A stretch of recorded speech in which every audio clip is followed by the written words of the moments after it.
It was the fall of 1988 in Belen, New Mexico, a town of just over 6,000 people tucked into the Rio Grande Valley, where neighbors wave when they pass each other and news travel fast.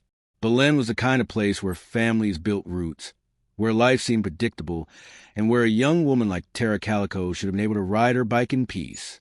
But on September 20th of that year, something shattered that sense of safety forever. The day began like any other. The morning sun had cast its golden light over the desert, warming the sagebrush and the quiet stretches of Highway 47, a two-lane road that cut through flat, open land. It was a peaceful route, one Tara had ridden countless times before. Yet on this particular morning, that road became the last place she was ever seen. To understand the weight of this story, it's important to picture Tara herself. She wasn't just another name on a missing persons flyer. She was a daughter, a friend, a student, and someone full of energy. Tara was 19 years old, standing at 5'7", with shoulder-length brown hair, freckles, and a bright, confident smile. She was ambitious, majoring in psychology at the University of New Mexico, and dreaming of one day becoming a psychologist herself. Friends describe her as driven, independent, and the kind of young woman who never backed down from a challenge. Every morning, Tara had a ritual. She would lace up her white running shoes, slip her Walkman on, and set out on her pink Huffy mountain bike. She loved the freedom of the ride, the music in her ears, and the sense of control over her path. That bike ride was her daily meditation, her escape, and her joy. But Tara was also cautious. Her mother, Patty Dole, sometimes worried about her riding alone. Trucks often sped by, and the road could be lonely in stretches. On that September morning, Tara jokingly told her mom, "If I'm not back by noon, come look for me." Those words, half in jest, would become chilling in hindsight, the last known conversation between a mother and daughter before Tara vanished without a trace. The disappearance of Tara Calico wasn't just another missing persons case. It became one of the most haunting mysteries in American history, sparking national media attention, investigative dead ends, and one particularly disturbing clue, a Polaroid photograph found hundreds of miles away that seemed to capture Tara in captivity. This case has endured for decades, not because of sensationalism, but because of its layers. The ordinary life interrupted by extraordinary horror, the unanswered questions, and the evidence that seemed to taunt investigators without ever revealing the truth. Before we dive into the events of that day, it's worth stepping back to understand the setting, the time, and the environment that shaped the investigation. The late 1980s were a very different world when it came to missing persons. There were no Amber Alerts, no widespread cell phones, and no social media to instantly spread awareness. Communities relied on local police, newspapers, and word of mouth. Once someone vanished, time moved slowly, and crucial hours could slip away before search truly mobilized. In that context, Tara's case became even more complicated. What began as a simple search for a missing young woman would grow into a labyrinth of theories, false leads, and one terrifying piece of photographic evidence that still sends chills down the spine of anyone who studies it. This is not just the story of a disappearance. It's a story about family, fear, obsession, and the haunting uncertainty that lingers when a loved one vanishes. It's the story of Tara Calico, a young woman who should have had decades of life ahead of her, but whose name became forever linked with one of the greatest mysteries of modern America. Before the name Tara Calico became a headline, before investigators collected evidence from dusty roads, before the infamous Polaroid surfaced, Tara was simply Tara. To those who knew her, she wasn't a case, she wasn't a mystery, and she certainly was a symbol of fear. She was a vibrant young woman with dreams, quirks, ambitions, and routines, living a life that should have stretched far beyond 19 years. Tara was born on February 28, 1969, in New Mexico. She grew up in Belen, a small, tight-knit town where everybody knew everybody else's business. Her parents divorced when she was young, and Tara lived with her mother, Patty Dole, who later remarried. Tara was close with her mother, but like any teenager turning into an adult, she valued her independence. Friends and family remember her as determined, sometimes stubborn, but always passionate about the things she cared about. At school, Tara excelled both academically and socially. She wasn't just another face in the hallway. She stood out. Teachers admired her drive, and her peers respected her confidence. She had that magnetic quality, the kind of presence that drew people in without her even trying. Tara wasn't loud or flashy, but she carried herself with quiet assurance. Athleticism was also a big part of Tara's life. She wasn't one to sit still for long. Biking was her favorite form of exercise, not only for fitness but also for freedom. On the open road, with the wind whipping against her hair and the sun beating down on her shoulders, she felt unstoppable. She also enjoyed running and keeping herself active, which matched her disciplined personality. But Tara wasn't all discipline. She had a playful side, too. Her friends described her sense of humor as sharp and witty, her laugh infectious. She loved music, carrying her Walkman everywhere, a little detail that would tragically become part of the evidence after her disappearance. Her favorite bands filled the cassette tapes she carefully rewound and played on repeat during her long rides. Tara was also ambitious. At just 19, she was already attending the University of New Mexico, majoring in psychology. She had big dreams. She wanted to be a psychologist, to understand people, to help them. Her professors said she had the kind of curiosity and drive that would have made her an excellent professional. But Tara wasn't just book smart. She had emotional intelligence, too. She listened, she cared, and she had the ability to make people feel seen. At home, Tara had a close relationship with her mother, Patty. They sometimes bickered, as mothers and daughters often do, especially about Tara's solo bike rides. Patty worried about the road, about the trucks that sped too fast, about the isolation of stretches where Tara could ride for miles without passing anyone. But Tara wasn't one to let fear dictate her choices. She was confident in her ability to take care of herself. Her independence was part of who she was. On the morning of September 20th, 1988, when Tara teased her mother by saying, "If I'm not back by noon, come look for me," it wasn't just a casual remark. It reflected her personality. Playful, yes, but also aware. She knew her routine. She knew her limits. And she trusted her mother to be there if something went wrong. Tara also had a boyfriend at the time, and their relationship seemed steady. Friends said she was happy, not someone looking to run away or abandon her life. That detail is crucial. Tara had no reason to disappear voluntarily. She was building a future, piece by piece, with school, relationships, and family all intact. In the bigger picture, Tara's life seemed ordinary. A young woman in a small town, balancing college, love, and hobbies.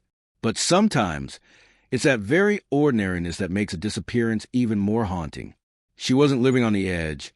She wasn't in danger by choice, and she wasn't a troubled teen with secrets to hide. She was just a normal young woman who should have finished her bike ride and returned home. When someone like Tara disappears, the shock reverberates even harder. Because if it could happen to her, a cautious, smart, strong young woman, it could happen to anyone. And perhaps that's part of why her story has lasted for so many decades. The search and early investigation. When Tara Calico failed to return home that September afternoon, her mother, Patty Dole, did what any desperate parent would do. She called the police and demanded action. But in 1988, missing persons cases didn't always receive urgent responses, especially if the victim was considered an adult. Tara was 19, technically a young adult, and at first, authorities hesitated to treat her absence as an abduction. The initial theory from law enforcement was painfully predictable. Maybe Tara had chosen to run away. Maybe she'd had a fight with her boyfriend, or maybe she wanted a break from school. The suggestion infuriated Patty, who knew her daughter's patterns too well. Tara wasn't impulsive like that. She was organized, focused, and deeply connected to her family. She had classes, plans with friends, and no reason to vanish on purpose. Patty pushed back hard, insisting something was wrong. She emphasized the strange trail of evidence. The shattered Walkman, the cassette tape fragments, items that didn't fall by accident, but appeared scattered as if Tara had tried to mark her path. Finally, later that day, police began to take the case seriously. A search party was formed.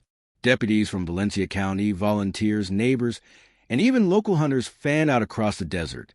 Helicopters swept low over the dry land, kicking up clouds of dust as they scanned for any trace of Tara or her bicycle. Police scarlet the witness accounts. One of the most important early steps was interviewing people along Highway 47, the route Tara had taken. Several witnesses came forward with chillingly similar stories. They had seen a young woman, matching Tara's description, pedaling along the road. Behind her, they noticed a light-colored pickup truck with a camper shell. In some accounts, the truck appeared to be following closely, perhaps too closely, shadowing her movements.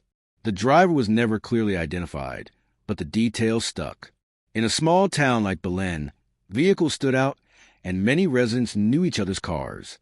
Yet despite descriptions, investigators could not pin the truck to a specific individual. Some witnesses also recalled a second vehicle, a small light-colored sedan, in the area around the same time. Whether it was connected or coincidence has never been proven. Detective evidence, or lack thereof. Aside from Tara's belongings, very little physical evidence emerged. No bike, no clothing, no tire tracks that indicated a struggle. It was as though she had simply been plucked off the road and carried away. Investigators collected what they could: the Walkman broken and discarded, the cassette tape fragments found in multiple spots along the road, reports from witnesses about the suspicious pickup, but none of it added up to a clear narrative. Without a body, without a vehicle plate number, without surveillance footage, which was non-existent in 1988, the case was frustratingly thin. Mantelpiece clock, the crucial hours lost. One of the great frustrations in missing persons investigations is the golden window, the first 24 or 48 hours, when leads are fresh and chances of recovery are highest. In Tara's case, much of that time was lost to hesitation. Instead of treating it as an abduction right away, law enforcement wasted valuable hours entertaining theories of a runaway. By the time a full-scale search was mobilized, night had fallen, and the desert swallowed its secrets. Tracks faded. Any potential kidnappers had a long head start. News papered the community response. Word of Tara's disappearance spread quickly through Belen. This wasn't just another teenager gone missing after a party. This was a responsible college student who disappeared in broad daylight on a public road in their own backyard. The fear was palpable. If Tara could be taken, so could anyone. Posters were printed, taped to shop windows and telephone poles. Local radio stations carried the news. Neighbors gathered in groups to comb the land. Farmers checked their barns and sheds. For weeks, the small town pulsed with nervous energy, as if everyone was looking over their shoulder. Yet despite the effort, there were no breakthroughs. Every lead seemed to dissolve into dust. Puzzle piece early suspicions. Though law enforcement did not name any suspects in the early weeks, whispers spread. Some in the community speculated that Tara's abduction might have been opportunistic. A stranger passing through saw a young woman biking alone and acted on impulse. Others believed it had to be someone local, someone who knew her routine, who knew she biked that road often. But without hard evidence, these were only theories. Card index dividers, the case goes cold. Too soon. Weeks turned into months. The initial frenzy of the search began to fade. Leads dried up. The police had no suspects, no body, no clear direction. Tara's file grew thicker, full of interviews, tips, and reports, but none of it led to her. For her family, especially her mother, the lack of progress was devastating. Patty was relentless, calling investigators, pushing them to follow every lead, refusing to let her daughter's case fade into the background. But in a small county with limited resources, the investigation slowed to a crawl. By early 1989, Tara Calico's disappearance had become a cold case in all but name. It seemed as though the desert had swallowed her whole. But then, months later, a single photograph would reignite the mystery and launch her case into the national spotlight.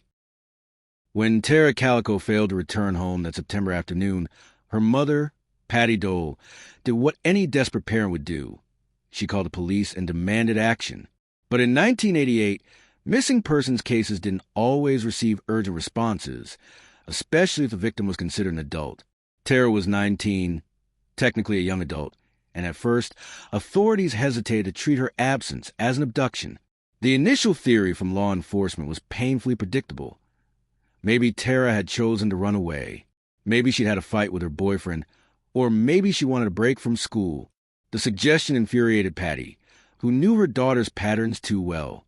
Tara wasn't impulsive like that. She was organized, focused, and deeply connected to her family. She had classes, plans with friends, and no reason to vanish on purpose. Patty pushed back hard, insisting something was wrong. She emphasized a strange trail of evidence. The shattered Walkman, the cassette tape fragments, items that didn't fall by accident, but appeared scattered as if Tara had tried to mark her path. Finally, later that day, police began to take the case seriously. A search party was formed. Deputies from Valencia County, volunteers, neighbors, and even local hunters fanned out across the desert. Helicopters swept low over the dry land, kicking up clouds of dust as they scanned for any trace of Tara or her bicycle. Police scarlet the witness accounts. One of the most important early steps was interviewing people along Highway 47, the route Tara had taken. Several witnesses came forward with chillingly similar stories. They had seen a young woman, matching Tara's description, pedaling along the road. Behind her, they noticed a light-colored pickup truck with a camper shell. In some accounts, the truck appeared to be following closely, perhaps too closely, shadowing her movements. The driver was never clearly identified, but the details stuck. In a small town like Belen, vehicles stood out and many residents knew each other's cars. Yet despite descriptions, investigators could not pin the truck to a specific individual. Some witnesses also recalled a second vehicle, a small light-colored sedan, in the area around the same time. Whether it was connected or coincidence has never been proven. Detective evidence, or lack thereof. Aside from Tara's belongings, very little physical evidence emerged.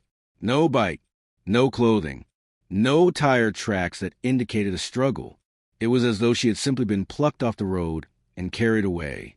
Investigators collected what they could. The Walkman, broken and discarded. The cassette tape fragments, found in multiple spots along the road. Reports from witnesses about the suspicious pickup, but none of it added up to a clear narrative. Without a body, without a vehicle plate number, without surveillance footage, which was non-existent in 1988, the case was frustratingly thin. Mantelpiece clock, the crucial hours lost. One of the great frustrations in missing persons investigations is the golden window, the first 24 or 48 hours, when leads are fresh and chances of recovery are highest. In Tara's case, much of that time was lost to hesitation. Instead of treating it as an abduction right away, law enforcement wasted valuable hours entertaining theories of a runaway. By the time a full-scale search was mobilized, night had fallen, and the desert swallowed its secrets. Tracks faded. Any potential kidnappers had a long head start. News papered the community response.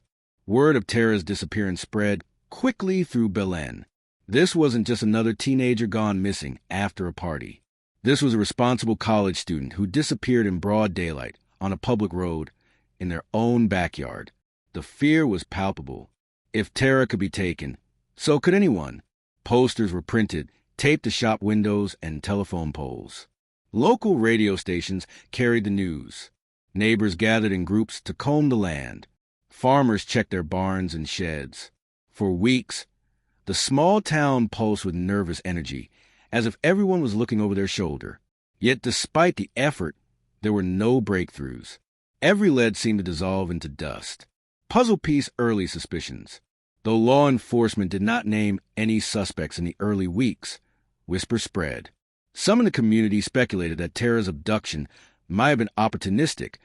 A stranger passing through saw a young woman biking alone and acted on impulse. Others believe it had to be someone local, someone who knew her routine, who knew she biked that road often. But without hard evidence, these were only theories. Card index dividers, the case goes cold. Too soon. Weeks turned into months. The initial frenzy of the search began to fade. Leads dried up. The police had no suspects, no body, no clear direction. Tara's file grew thicker, full of interviews, tips, and reports, but none of it led to her. For her family, especially her mother, the lack of progress was devastating. Patty was relentless, calling investigators, pushing them to follow every lead, refusing to let her daughter's case fade into the background. But in a small county with limited resources, the investigation slowed to a crawl. By early 1989, Tara Calico's disappearance had become a cold case in all but name. It seemed as though the desert had swallowed her whole. But then, months later, a single photograph would reignite the mystery and launch her case into the national spotlight. The Polaroid discovery. By the summer of 1989, nearly 9 months had passed since Tara Calico vanished on that lonely stretch of Highway 47. For her family, life had become a cycle of unanswered questions, restless nights, and an aching absence that never eased. Posters had faded from telephone poles. Tips had dried up, and investigators seemed to have no clear direction. Hope, though still alive, was beginning to feel fragile. Then, on a humid June day in Port St. Joe, Florida, more than 1,000 miles from New Mexico, a small photograph shifted the trajectory of the case forever. Camera with flash, the photograph appears. A woman was shopping outside a convenience store when she noticed a Polaroid photograph lying on the asphalt of the parking lot. She bent down, picked it up, and froze. The instant image captured a deeply disturbing scene. A young woman with her hands tied behind her back, lying on her side, black duct tape sealed across her mouth, her wide eyes staring directly at the camera. Next to her, a young boy, also bound and gagged, positioned in a similar way. Both were lying in the back of a vehicle, possibly a van, with a striped fabric mattress beneath them. The photo was crude, raw, and hauntingly real. Whoever had taken it seemed to be documenting their captives, not posing them, not disguising them, but simply capturing their helplessness. The woman who found it immediately turned it over to police. Detective the disturbing details. When investigators examined the photo, several details stood out. The young woman's appearance bore a striking resemblance to Tara Calico. Her build, hair, and even her face aligned closely with Tara's features. Near her was a paperback novel, My Sweet Audrina by V.C. Andrews. It was one of Tara's favorite authors. A chilling coincidence if it wasn't her. The boy in the photograph appeared to be about 8 to 10 years old, dark hair, eyes wide in terror. His identity was unknown. The photo appeared to have been taken in a van with curtains over the windows. The setting was cramped, claustrophobic. It suggested captivity. Family woman, girl, the family's reaction. When the photo was shown to Tara's mother, Patty, her reaction was immediate. She knew her daughter, every line of her face, every freckle. To Patty, there was no doubt. The girl in the photograph was Tara. Her certainty wasn't based solely on resemblance. She recognized a scar on the girl's leg, one that matched Tara's. She also noted the book in the picture, a favorite Tara had taken with her on rides and vacations. To Patty, this wasn't a coincidence. This was proof. For Tara's stepfather and other relatives, the resemblance was undeniable as well, though some hesitated to claim it with absolute certainty. But for Patty, the photo was both hope and horror, proof that her daughter might still be alive, but suffering in unimaginable circumstances. Adult, balance scale law enforcement, and expert opinions.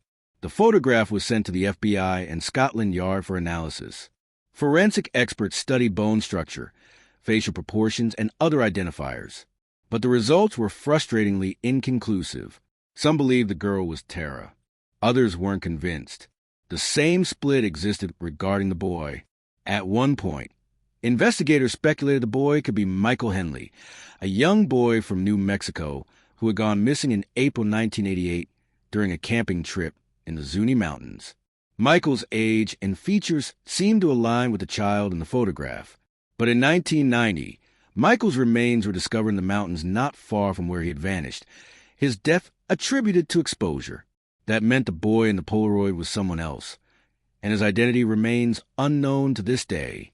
Police starlight theories sparked by the Polaroid. The photograph became the centerpiece of Tara's case, sparking a flurry of theories. Proof of abduction. Many believe the photo was undeniable evidence that Tara had been kidnapped and transported far from New Mexico. The book, the scar, and the resemblance all seemed too precise to dismiss. Human trafficking. Some theorized Tara and the boy had been abducted and were being held as part of a trafficking ring. The casual, matter-of-fact way the photo was taken suggested this wasn't a one-time crime, but part of something bigger. Cruel hoax. Skeptics wondered if the Polaroid was a sick prank. Could someone have staged a photo with lookalikes to torment Tara's family? But if so, why leave in the parking lot in Florida of all places? The silent photographer. The most chilling theory. Whoever took the photo wasn't just documenting captives. They were taunting investigators, leaving a breadcrumb in plain sight. Newspaper media frenzy. The Polaroid changed everything. Tara's case, which had been fading from headlines, roared back into the public eye. News stations ran segments about the disturbing photo. True crime shows picked it up. Patty appeared on television, pleading for answers. The FBI confirmed the photo was authentic and had not been tampered with. It was traced to a Polaroid film type manufactured after May 1989, proving the picture was taken at least 8 months after Tara vanished. This timeline gave her family hope that she was alive well past the day she disappeared.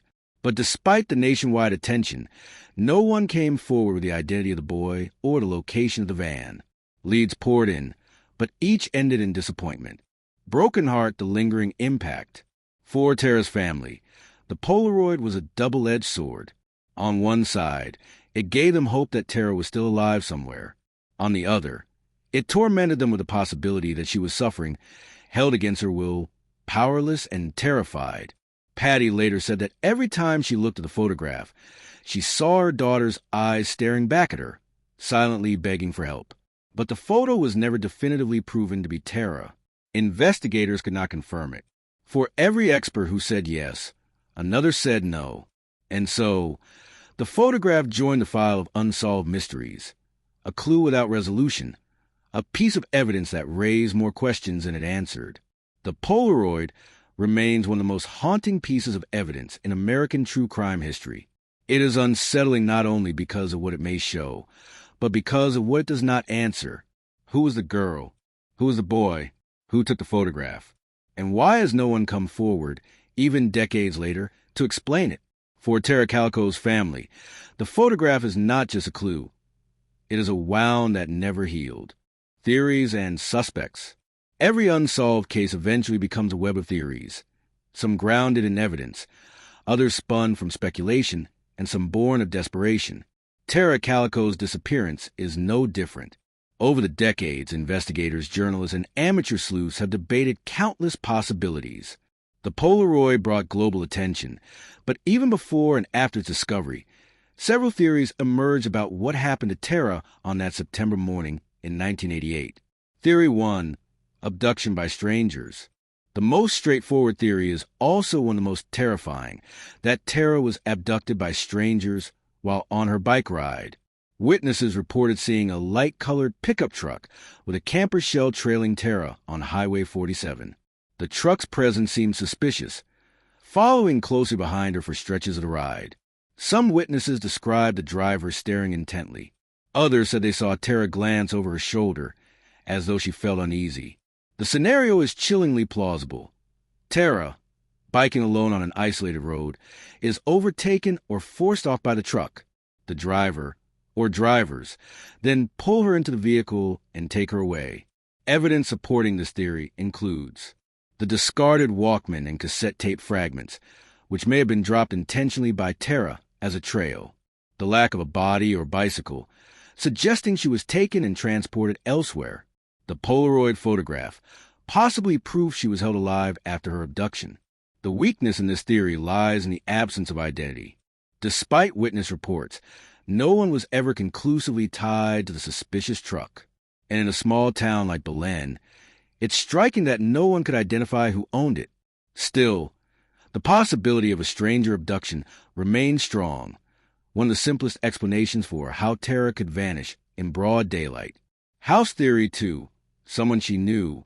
Another disturbing theory suggests Tara's abduction may not have been random at all.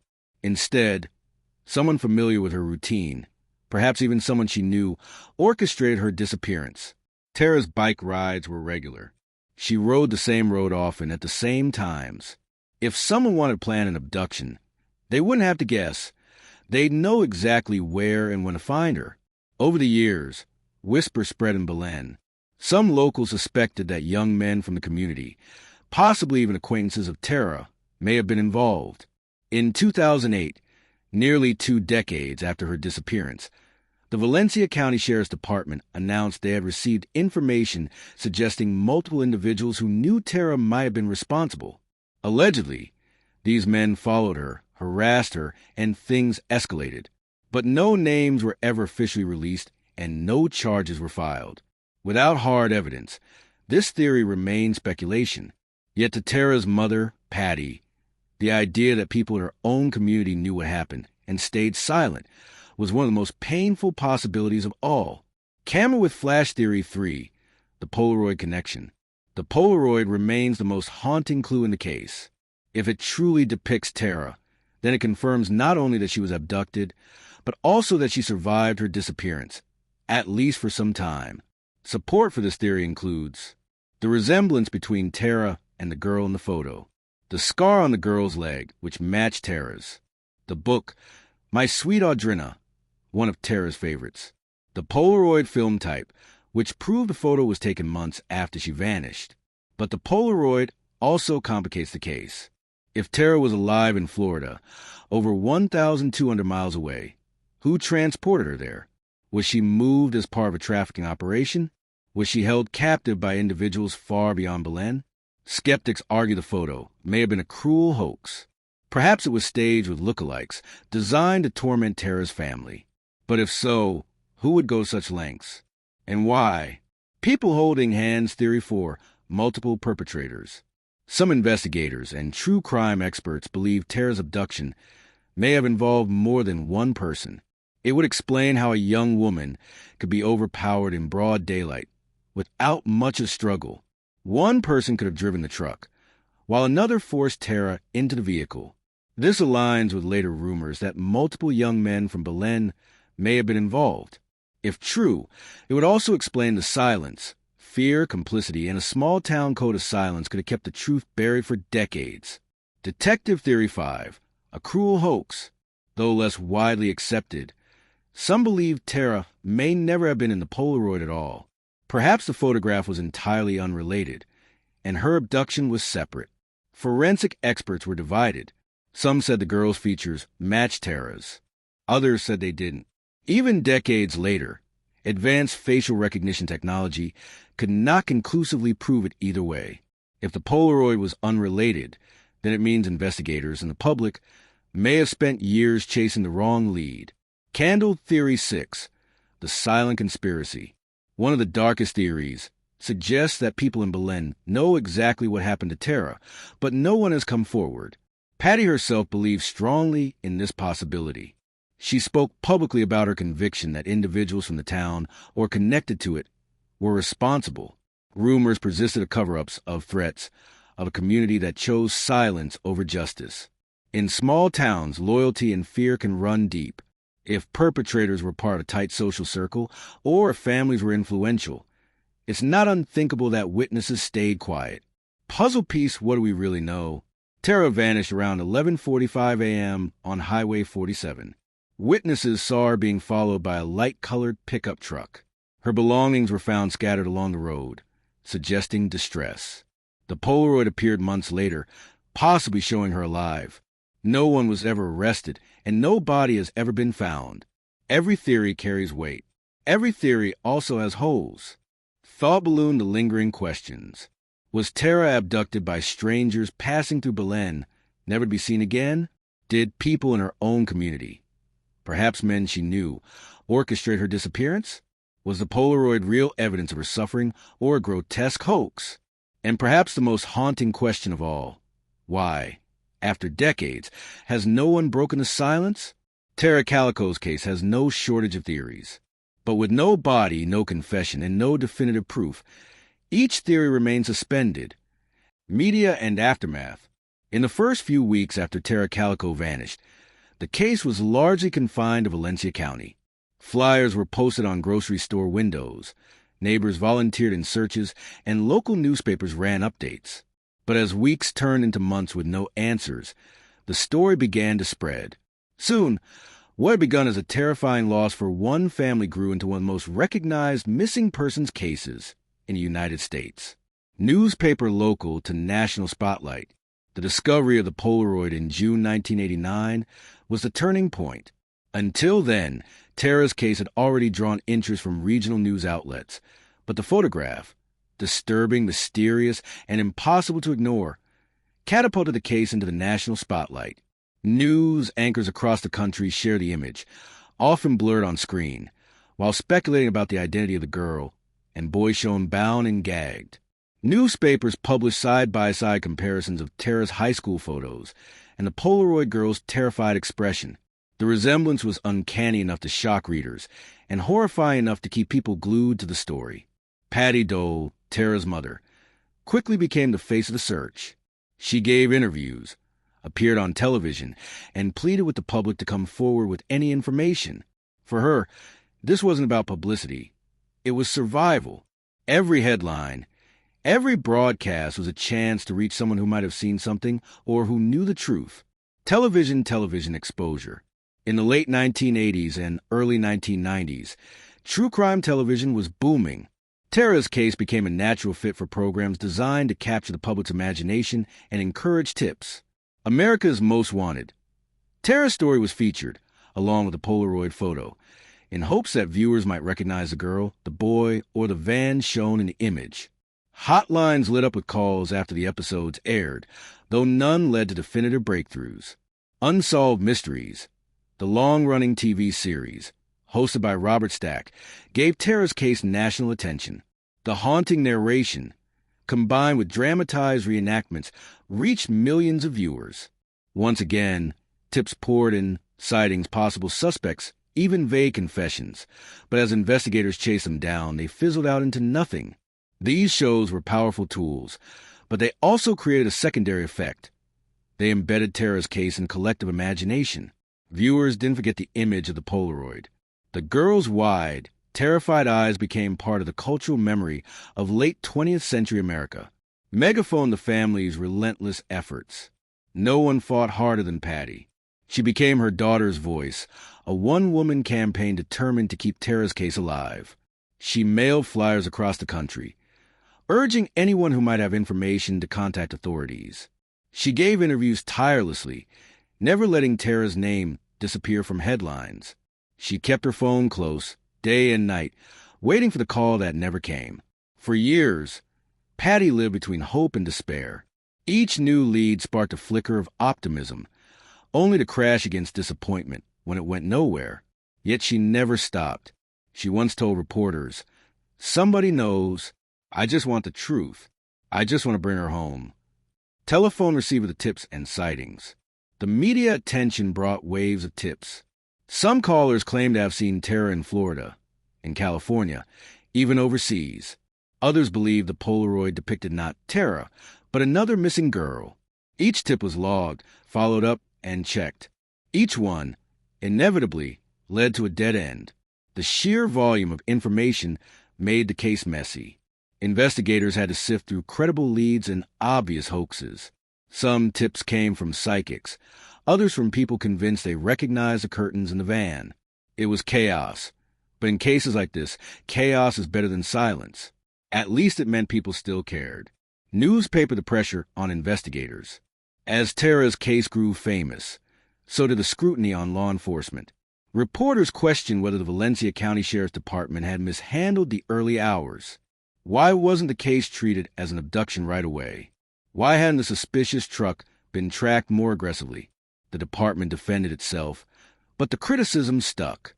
For many in the community, there was a sense that Tara had been failed, not only by whoever abducted her, but by the system that should have protected her. Broken heart to toll on the family. For Tara's family, the media attention was both a blessing and a curse. On one hand, it kept her story alive, ensuring she wasn't forgotten.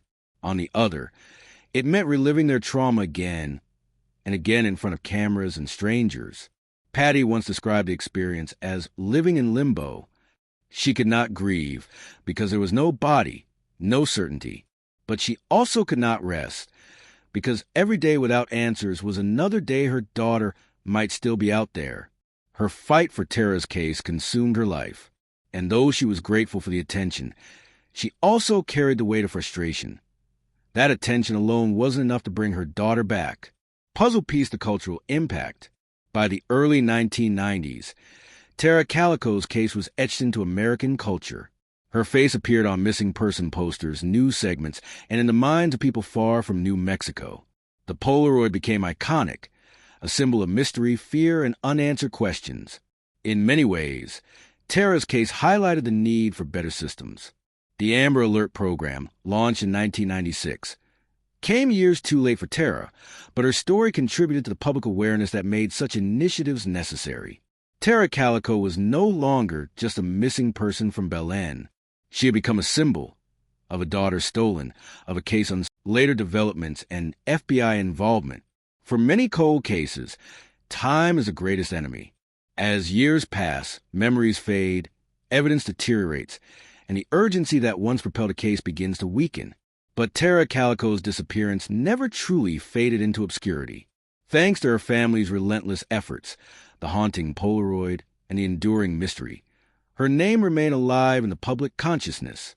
Still, for decades, the investigation seemed frozen. Every so often, new rumors or potential leads surfaced, but none brought the breakthrough Tara's family desperately needed. Spiral Calendar, the 2008 breakthrough.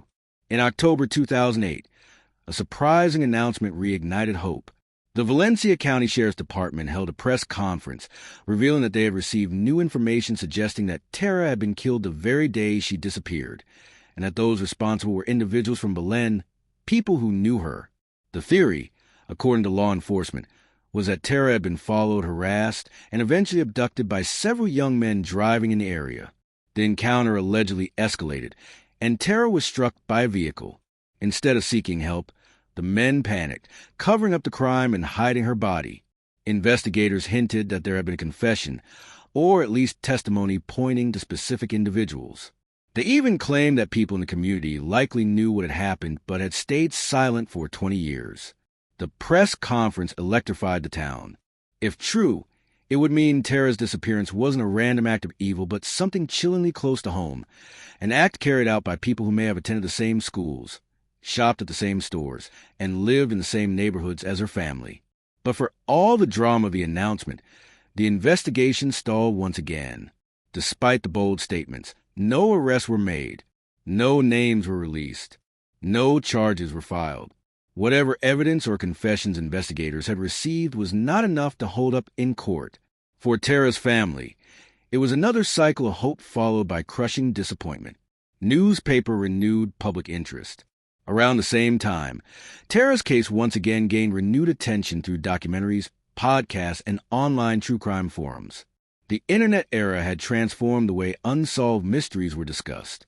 Tara's story, complete with eerie Polaroid, became a staple on message boards like web sleuths and subreddits like r/unresolved mysteries. Amateur investigators dug through every scrap of information available, debating the validity of the Polaroid, speculating about the suspects, and sharing timelines. Some believed the 2008 revelation about local men made the Polaroid irrelevant. Others clung to it as proof Tara had lived for months, maybe even years, after her disappearance. Detective the FBI steps in. For years, Tara's case remained under the jurisdiction of local and state law enforcement. But as public pressure mounted, the FBI officially stepped in to assist.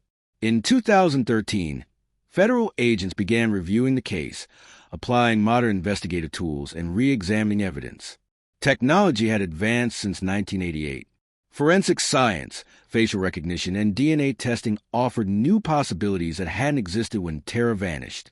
The FBI's involvement didn't produce immediate breakthroughs, but it sent a powerful message. Tara's case was still open, and the federal government believed it deserved attention. Newspaper, the 2019 statement. In 2019, on the 31st anniversary of Tara's disappearance, the FBI issued a statement acknowledging that they believed Tara had been murdered. While they did not release details to the public, they confirmed that they had strong evidence suggesting Tara did not survive long after the day she vanished. It was a devastating blow for her family, particularly her mother, Patty, who had clung to hope for decades that Tara might still be alive somewhere. Still, the FBI made clear the case remained active. They continued to ask for tips and information, promising that justice, though delayed, was still possible. DNA forensic advances. Over the years, advances in forensic science also offered new glimmers of possibility. Techniques such as ground-penetrating radar were used in certain locations where informants suggested Tara's body might be buried. Searches were conducted in remote areas of New Mexico, sometimes with cadaver dogs, sometimes with excavation. Yet no remains were ever conclusively tied to her. The infamous Polaroid was also reanalyzed with more modern technology. Facial recognition experts compared Tara's photographs to the girl in the image. But just as in 1989, the results remained frustratingly inconclusive. Candled the passing of Patty Dole. For Patty, the years of searching took a toll. She became not only a mother seeking her child, but an advocate for missing persons cases everywhere. She pushed for reform in how cases were handled, and she never stopped demanding answers. Patty passed away in 2006, without ever learning the truth about her daughter's fate. Her death was a heartbreak compounded by the fact that she had carried the burden of hope and anguish for nearly 2 decades. Her family has since carried on her fight, determined not to let Tara's case slip into silence. Card index dividers, where the case stands today. As of now, Tara Calico's case remains open. Theories abound, suspects exist, but no one has ever been arrested. The FBI maintains that they believe Tara was killed, but without a body or definitive evidence. The mystery remains unsolved. For many, Tara's story has become symbolic. A reminder how fragile safety can be, how failures in the first hours of an investigation can echo for decades, and how families bear the unbearable weight of not knowing. Tara Calico's name is still spoken in Belen. Her story is still shared in documentaries, podcasts, and online discussions. And that Polaroid, whether real or cruel coincidence, still haunts anyone who sees it. More than 3 decades later, Tara is still missing. The silence around her case is deafening. But silence is not the same as closure. Family's pain and legacy. For most people, a missing persons case is something glimpsed in the news, a headline, a flyer, a segment on a television program. We shake our heads, we feel sympathy, and then we return to our own lives. But for the families left behind, a disappearance is not a passing headline. It is a permanent fracture in their world, an open wound that never closes. For Tara Calico's loved ones, September 20th, 1988, wasn't just the day she vanished. It was a day life split into before and after. Woman of mother's torment. From the moment Tara failed to return, her mother, Patty Dole, carried a weight that most parents cannot even imagine. She knew her daughter, knew her routines, knew her character. From the first hours, she felt with every fiber of her being that Tara had not chosen to leave. But convincing others, police, officials, even skeptics in the community, was an exhausting battle. Patty became the fiercest advocate for Tara's case. She was tireless, making phone calls, organizing searches, giving interviews. She plastered missing posters wherever she could, mailed them across the country, and begged journalists to keep her daughter's story alive. But advocacy came at a cost. Each new tip forced her to relive the trauma. Each dead and reopen the wound. Each anniversary was a cruel reminder of time slipping away without answers. When the Polaroid surfaced in 1989, Patty clung to it as proof that her daughter was alive. She studied it obsessively, pointing out the scar on the girl's leg, the familiar book, the look in her eyes. To her, it wasn't just a photo. It was her daughter reaching out across the miles, across the darkness, silently begging for help. And yet, the photograph also deepened her torment.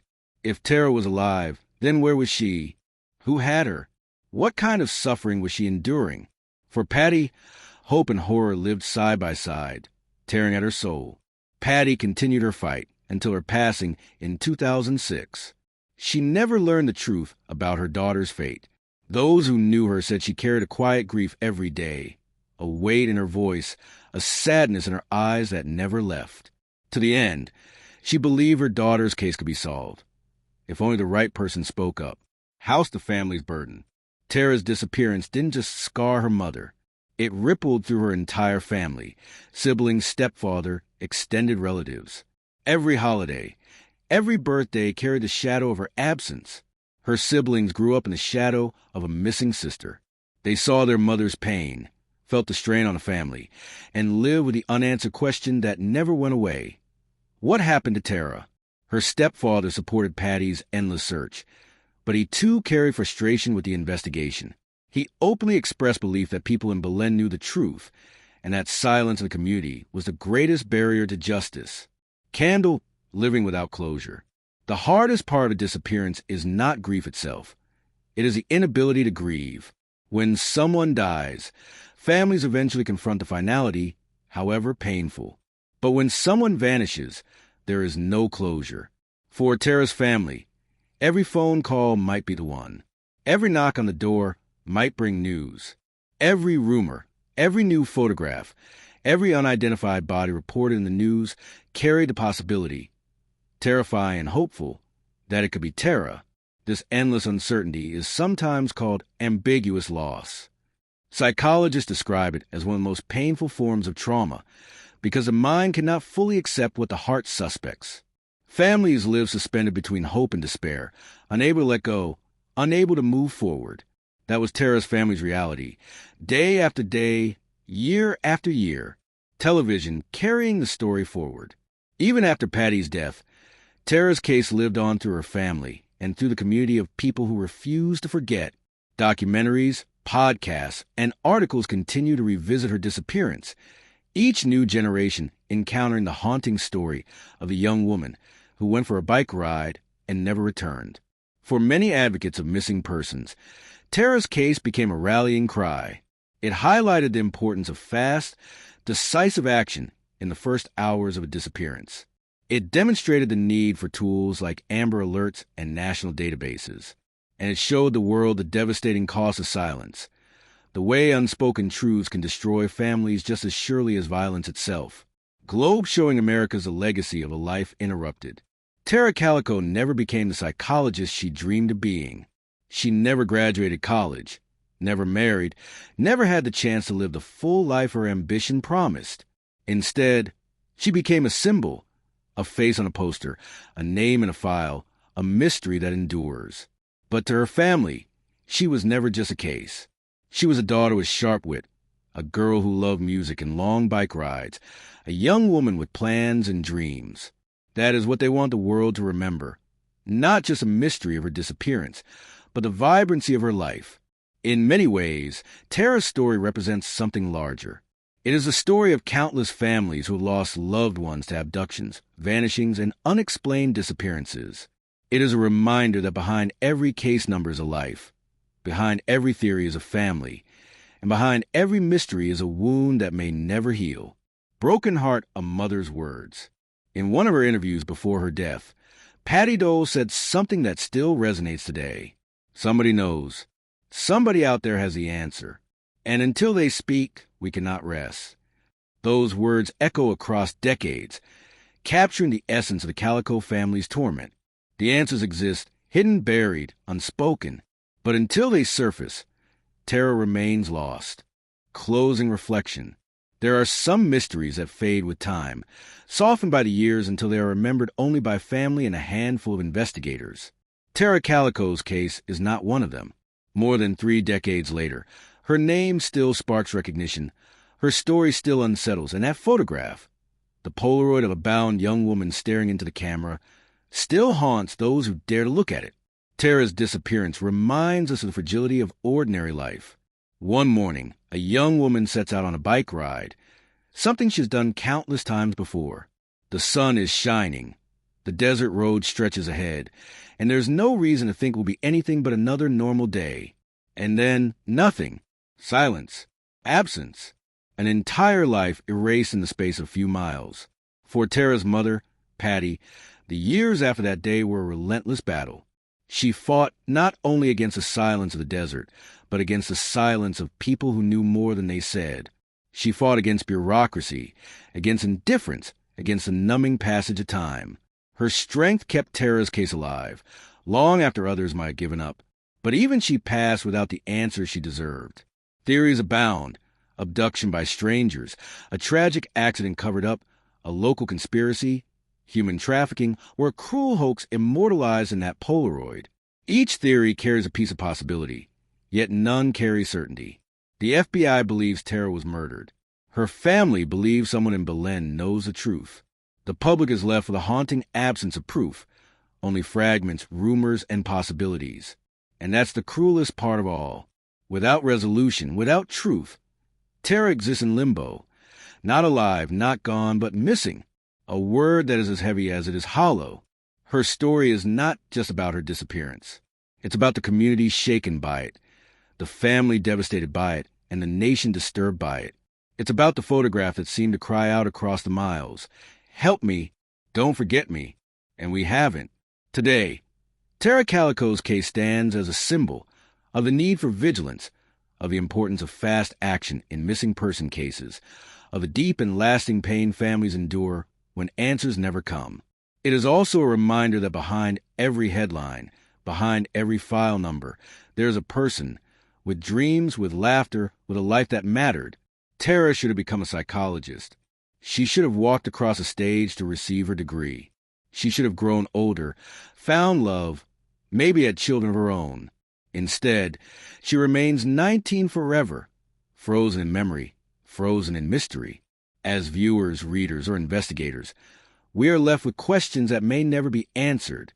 Was Tara the girl in the Polaroid? Who followed her on Highway 47 that morning?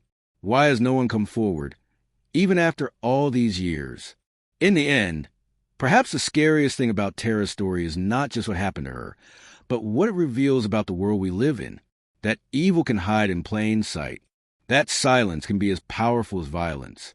That justice delayed can become justice denied. And yet, there is still hope. As long as her name is spoken, as long as her story is shared, as long as people keep asking questions, Tara Calico has not been erased. She is still here, in memory, in mystery, in the fight for answers. Because mysteries are only unsolved until the day they're not.